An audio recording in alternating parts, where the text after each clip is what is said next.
इस सबक में खुशामदीद, जिसका नाम है कलाम मुकद्दस का मुताला कैसे करें। इस सबक में हम सीखेंगे कि मुअस्सर कलाम मुकद्दस के मुताले में 3 मोहतात इक़दामात शामिल हैं। पहला मुशाहिदा, दूसरा तशरीह और इत्तलाक। ये कोई इल्मी मुताला नहीं है। मकसद ये नहीं है कि आपको कलाम मुकद्दस के आलिम बनाया जाए।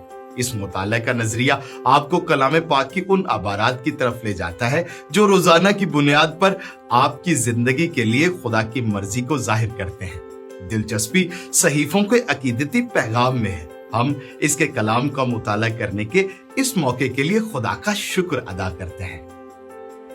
ये जानने के लिए कि खुदा ने कलाम मुकद्दस में क्या कहा है, सबसे पहले ये जानना चाहिए कि इसका मुताला कैसे किया जाए। कलाम मुकद्दस के मुताले के लिए काबिल एतमाद तरीके का होना अहम है। अच्छे कलाम मुकद्दस के मुताले के 3 मराहल हैं। वो मुशाहिदा है, तशरीही और इत्तलाक। मुशाहिदा सवाल उठाता है, ये क्या कहता है। कलाम पाक के इस इबारत के मुसन्निफ ने दरअसल क्या लिखा, सयाको सबाक क्या है, मुसन्निफ ने कौन से कवायद का इस्तेमाल किया, मुसन्निफ ने मवाद को पेश करने में कौन से अदबी तरकीबों और असलूब का इंतखाब किया। तर्जुमा सवाल उठाता है, इसका क्या मतलब है। कलाम पाक की इस इबारत का मुसन्निफ मतलूबा पढ़ने वाले को क्या सिखाने की कोशिश कर रहा है। इत्तलाक सवाल उठाती है, मेरे लिए इसका क्या मतलब है। पाक कलाम की इस इबारत की वजह से मुझे क्या बदलना चाहिए कि मैं किस तरह सोचता हूं या महसूस करता हूं या अमल करता हूं। जब आप इत्तलाक नामी इस हिस्से पर पहुंचते हैं तो अपने आप से कुछ ऐसे सवालात पूछें, क्या पैरवी करने के लिए कोई मिसालें हैं, क्या इस पर अमल करने के लिए कोई तंबीहात या अहकाम हैं, क्या छोड़ने के लिए कोई गुनाह है, क्या खुदा या यीशु मसीह या मेरी अपनी जिंदगी के बारे में कोई नई सच्चाइयां हैं, क्या चैलेंज और इल्हाम के कोई अल्फाज हैं, तसल्ली और हौसला अफजाई के कोई अल्फाज हैं, क्या कोई सवालात हैं जिनका मैं जवाब नहीं दे सकता, क्या कोई और सहीफे हैं जो इस कलाम से मुतालिक हैं। ये सवालात आपको सहीफे के कुछ इतलाक पर काम करने में मदद करेंगे जब आप इससे गुजरेंगे। अब कलाम मुकद्दस के मुताले के 12 उसूल हैं। इन 3 अक़साम को ज़हन में रखते हुए यहाँ कलाम मुकद्दस के मुताले के लिए कुछ आम असूल हैं। काबिल कदर चीजों के असूल होते हैं। रस्मी तरबियत में कलाम मुकद्दस स्कूल की तरह वो इन असूलों को मुकद्दस किताब की तशरीह कहते हैं। तशरीह का फन और साइंस। यहाँ 12 असूल हैं। पहला, कलाम मुकद्दस की किसी भी इबारत की एक तशरीह है, लेकिन बहुत सारी इतलाक हो सकती है। ये जरूरी है कि तशरीह को इतलाक के साथ उलझाया न जाए। मतन पढ़ने वालों को क्या कहना चाहता है वो वाहिद पैगाम है, लेकिन किसी भी पढ़ने वाले की जिंदगी पर इस पैगाम के मुज़म्मिरात बहुत ज्यादा हो सकते हैं। एक मुसन्निफ किसी एक मतलूबा शख्स या गिरोह को लिखता है, लेकिन जो लोग असल में मतन पढ़ते हैं वो कई जगहों से आते हैं, अदवार, सकाफतों और हालात से। दूसरा, चूंकि कलाम मुकद्दस मसीह के बारे में एक किताब है, बस जब आप इसे पढ़ते हैं तो मसीह के पैगाम की अहमियत मतन में तलाश करें। हमेशा अपने आप से पूछें, ये किस तरह खुदा के बड़े मकासद में, उसकी नजात में मसीह के जरिए काम करता है। तीसरा, जब आप पुराने अहदनामे का मुताला करते हैं तो याद रखें कि आप मिसालें और तंबीहात तलाश कर रहे हैं। तारीखी तहरीरें मुस्बत और मनफी दोनों तरह की बहुत सी मिसालें फराहम करती हैं। ईमानदारों को कुछ लोगों की तकलीद करनी है और दूसरों से तंबीह लेनी है। कलाम मुकद्दस में तारीखी वाक़यात तारीखी होने के अलावा मिसाली अहमियत भी रखते हैं। गलतियों 4 बाब की 22वीं और 24वीं आयत में पौलुस रसूल गौर करता है कि अब्राहम के 2 बेटे थे, लेकिन उन बेटों को अलामतें भी करार देता है। अब्राहम के 2 बेटे थे, इस्माइल और इसहाक। वो तारीख है, ताहम कहानी की अस्ताराती अहमियत भी हो सकती है जो 2 मुख्तलिफ किस्म के अहद की नुमाइंदगी करती है। जब पौलुस रसूल पहला कुरिन्थियों 10वें बाब की 11वीं आयत में कहता है कि ये बातें उन पर इबरत के लिए वाक़े हुई, उसने किस्म के लिए यूनानी लफ्ज इस्तेमाल किया। ये मुकद्दसीन हकीकी होते हुए तरह तरह के भी थे जो इबरत के सबक की तरह हैं। चौथा, कभी भी कलाम मुकद्दस की किसी इबारत की तरफ मत पहुंचे जो आपने पहले से ही जहन में बना लिया है कि इस इबारत का क्या मतलब है।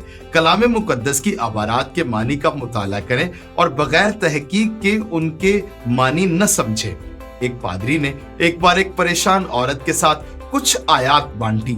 उसने फिर उससे कहा, पादरी, मुझे कलाम से मत उलझाओ, मेरा जहन बना हुआ है। कुछ लोग कलाम मुकद्दस को इस तरह पढ़ते हैं, वो सिर्फ कलाम को ये बताते हुए सुनते हैं कि वो पहले ही क्या मानते हैं। वो कलाम मुकद्दस को बताते हैं कि इसका क्या मतलब है, बजाय इसके कि वो सहीफे को सिखाने दें। 5वीं, एक बार जब आप कलाम की किसी आयत का मतलब सीख लें तो अपने आप से पूछें कि क्या आप इसे किसी और को सिखाने से पहले इसे मानने के लिए तैयार हैं। जैसा कि हमें याकूब पहले बाब की 22वीं आयत में सिखाता है, हमें कलाम पर अमल करने वाले होना चाहिए और सिर्फ सुनने वाले ही नहीं। और ज्यादा अगर हम असातिज़ा और मुबल्लिगीन हैं इस किताब की तरफ आए, जैसा कि सैमुएल ने पहले सैमुएल की 3 बाब की 10वीं आयत में कहा था, फरमा क्योंकि तेरा बंदा सुनता है। इसका मतलब यह है कि एक शख्स को यह कहने के काबिल होना चाहिए, ऐ खुदा, मैं कुछ भी करने को तैयार हूं जो तू मुझे करने को कहता है। छठा असूल यह है, हमेशा याद रखें कि खुदा अपने कलाम के जरिए हमसे बात करता है, इसलिए हमें खुदा के कलाम का बगौर मुताला करना चाहिए। खुदा से ये मांगना चाहिए कि वो रूहुल कुद्स के जरिए हमारे लिए चीजों को रोशन करे। आपको खुदा के साथ बातचीत करने की कोशिश करते हुए कलाम की तरफ आना चाहिए। 7वां, कलाम पाक की कुछ ऐसी इबारत हैं जिन्हें समझना मुश्किल है। अगर आप इनमें से किसी एक की तरफ आते हैं तो मायूसी का शिकार ना हो और इन गैर वाज़ेह इबारत पर मुतवज्जे या जुनून में मुब्तला ना हो। इस्तिस्ना 29वें बाब की 29वीं आयत में कहता है, गैब का मालिक तो खुदावंद हमारा खुदा ही है, पर जो बातें जाहिर की गई हैं वो हमेशा तक हमारे और हमारी औलाद के लिए हैं, ताकि हम इस शरीयत की सब बातों पर अमल करें। कलाम पाक में बहुत सी बुनियादी चीजें हैं जिन्हें खुदा ने बिल्कुल वाज़ेह कर दिया है, जिन पर अबूर हासिल करने में जिंदगी भर लग सकती है। गैर वाज़ेह चीजों के बारे में आपकी समझ को मुकम्मल करने की कोशिश में बहुत ज्यादा ज़हनी और रूहानी तवानाई सरफ करने की कोई वजह नहीं है। इसी तरह आपको इन मुबहम या ना समझ आने वाले सहीफों की इन आयात की रोशनी में तशरीह करनी चाहिए जिनका वाज़ेह मतलब है। मुश्किल बयानात को समझने के लिए आसान बयानात को बतौर रहनुमा इस्तेमाल करें। मसाइल वाले इक्तबासात पर अकायद या खुसूसी तालीमात की बुनियाद न रखें और ऐसा करने वाले मुबशरों के बारे में मोहतात रहें। 8वां, किसी भी सहीफे की तशरीह के लिए हतमी सयाक व सबाक सहीफे का बाकी हिस्सा है। कलाम मुकद्दस की बेहतरीन तफसीर खुद कलाम मुकद्दस है। पतरस, दूसरा पतरस पहले बाब की 20वीं आयत में कहता है, और पहले ये जान लो कि किताब मुकद्दस की किसी नबूवत की बात की तावील किसी के जाती इख्तियार पर मौकूफ नहीं। किसी भी हवाले की जाती तशरीह न करें जो बाइबल की दूसरी जगहों पर वाज़ेह तालीम से मुतसादिम हो। 9वां, जिंदगी के लिए सच्चाई की तलाश में किताब मुकद्दस की तरफ आएं, ना कि सिर्फ अपने इल्म में इजाफा करने के लिए। कलाम मुकद्दस का इल्म फजीलत नहीं है, फजीलत कलाम के इल्म के सही इतलाक से हासिल होती है। ये कलाम पाक का काम है। कलाम की फरमाबरदारी ही कलाम को एक ताकत बनाएगी, एक हकीकी ताकत आपकी जिंदगी में। 10वां, जब आप किताब मुकद्दस के पास आते हैं तो ज़िमनी तफसीलात पर झगड़े में मशगूल हुए बगैर जिंदा रहने के लिए सच्चाई की तलाश करें। मिसाल के तौर पर जब आप यूनाह की किताब का जिक्र करते हैं तो कुछ लोग इस बारे में बहस करना चाहते हैं कि मछली लोगों को निगल सकती है या नहीं। ताहम यूनाह खुदा की मोहब्बत के मुकाबले में तासुब के बारे में है। यूनाह निनवा के लोगों से नफरत करता था, लेकिन खुदा ने यूनाह को दिखाया कि उसकी मोहब्बत दुश्मनों के लिए भी है। उसका लोगों को निगलने वाली मछलियों से कोई लेना देना नहीं है। जब आप यूनाह की किताब या आदम और हवा की कहानी या पुराने अहदनामे में किसी और कहानी की तरफ आते हैं तो ये सवालात पूछते हुए इस कहानी पर गौर करें। ये क्या कहती है, इसका क्या मतलब है, इसका मेरे लिए क्या मतलब है, और ए खुदा तू मुझे इस किताब मुकद्दस में कौन सी सच्चाई दिखाना चाहता है। बड़ी तस्वीर हासिल करें, बड़ा सच हासिल करें, मरकजी सच्चाई हासिल करें। खुदा क्या कह रहा है यहाँ, इसका मजमूई हतमी पैगाम क्या है, इस पर भरोसा करें जो जबूर नवीस ने जबूर 119वें की 160वीं आयत में कहा है, तेरे कलाम का खुलासा सच्चाई है। इसी जज्बे में 11वां असूल ये है, कलाम मुकद्दस की तरफ आएं, खास तौर पर नए अहदनामे में, जिसको हम किताब की दलील या अस्तदलाल का बयान कह सकते हैं, उसकी तलाश करें। रोमियो और अब्रानियों जैसी किताबों में एक शानदार दलील है, एक अहम नुक्ता है जो पूरी किताब में जारी रहता है। बस किताब के दलाइल को दरियाफ्त करने और मंतकी तौर पर उस पर अमल करने की कोशिश करें। और आखिर में नंबर 12, हमेशा कलाम पाक के किसी भी हवाले के सयाको सबाक पर गौर करें।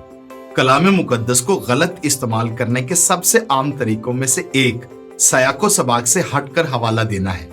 सहीफे को किसी भी नुक्ते को साबित करने के लिए इस्तेमाल किया जा सकता है जो आप साबित करना चाहते हैं। अगर आप उसे सयाको सबाक से हटकर अल्फाज देते हैं और उनके मानी देते हैं जो उस सयाको सबाक की खिलाफ वर्जी करता है। लफ्ज सयाको सबाक का लफ्जी मतलब है मतन के साथ किसी बयान की तशरीह उसके इर्द गिर्द के मतन की रोशनी में करना। आखिर में इख्तिताम करते हुए दुआ पर गौर करें कि आप खुदा के कलाम में सराहियत कर जाएं और खुदा के कलाम को आप में सराहियत करने दें। जबूर नवीस हमें याद दिलाता है कि इसकी कितनी अहमियत है। उसकी तहरीर में जब वो कहता है, मैंने तेरे कलाम को अपने दिल में रख लिया है ताकि मैं तेरे खिलाफ गुनाह न करूं। जबूर 119वें की आयत नंबर 11। खुदा के कलाम को सीखना, मुताला करना और अपनी जिंदगियों में लागू करना ऐसी जिंदगी गुजारने की कुलीद है जो खुदा को पसंद। हमें उम्मीद है कि ये उसूल आपके लिए रोशन ख्याल थे। इनको सीखने का बेहतरीन तरीका मश्क के जरिए है। उम्मीद और दुआ ये है कि ये हिस्सा आपको बरकत दे और आप इस मुताले में खुदा के कलाम का मुताला जारी रखने का इरादा करें।